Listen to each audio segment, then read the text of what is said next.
Kaubanduskeskus Tartus. 2 meesterahvast on tardunud alkoholi osakonnas raske valiku ette, mida võtta, mida jätta. Oleks see diskussioon vaid selle üle, mida keegi eelistab. Nende puhul on pigem see, mida varastada. Lõpuks leitakse, et odavam viin on väga hea. Kraabitakse maha turvaelemendid ja pudelid rändavad kotti.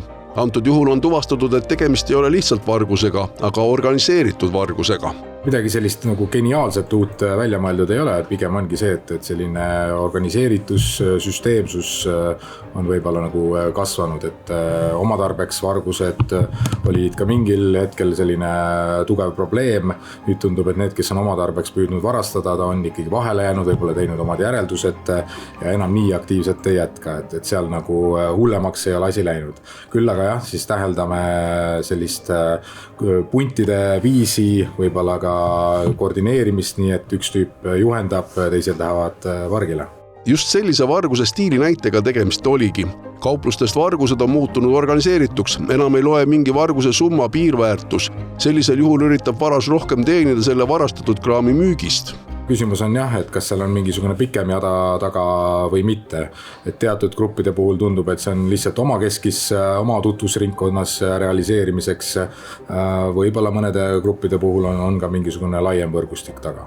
Või taas järgmine näide Tartust. Võimalik vargust organiseerija võttis kauplusesse kaasa musta töö tegija, kelle puhul tegemist asotsiaalsete eluviisidega inimesega, kes just selleks tööle värvatud. Isegi turvakleebiseid ei eemaldata ja laotakse kotti 6 pudelit viina. Seal tundub, et on selline pigem külameeste klubi moodi värk, et ongi selline kitsam ringkond eluheidikuid, kes siis oma sarnaseid või sarnaste huvidega inimesi proovivad veel siis punti meelitada. Kogu see asi algas ju tegelikult sellest, et 2 tüüpi proovisid ise tulla sellise koomilise eriüksuse kombel üksteisele siis viinapudeleid seljakotti laduda.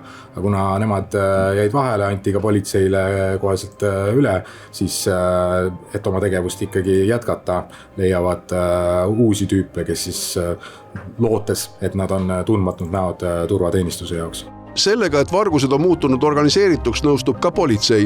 Selliste juhtumite vastu on keeruline võidelda, lihtsalt vargad on muutunud oluliselt nahaalsemaks. Ma tahaks öelda, et sellised üksikud vargad, kes varasemalt käisid ja tegid hulgaliselt episoode, on Eesti vaates kõik ära paigutatud. Nad tulevad välja, nende teadmised on oluliselt teised ja on olemas tõesti indikatsioonid, kus sellised kogenud kaupluse vargad koguvad enda ümber siis võib-olla, ma ei taha öelda, et staatuselt kuidagi nõrgemad vargad või leiavad siis need inimesed, kes on natuke rohkem eluheidikud ja kasutavad neid siis nii-öelda varguste toime panemiseks ja ise jäävad siis nii-öelda seal sellisteks võib-olla nukumeistriteks sinna taha. Politsei saab aastas suurusjärgus 13 000 teadet varguste kohta ja need on valdavalt vargused kauplustest. Ilmselt sama suur osa jääb lihtsalt kaupmeeste endi teada ja need ei fikseeru kusagil.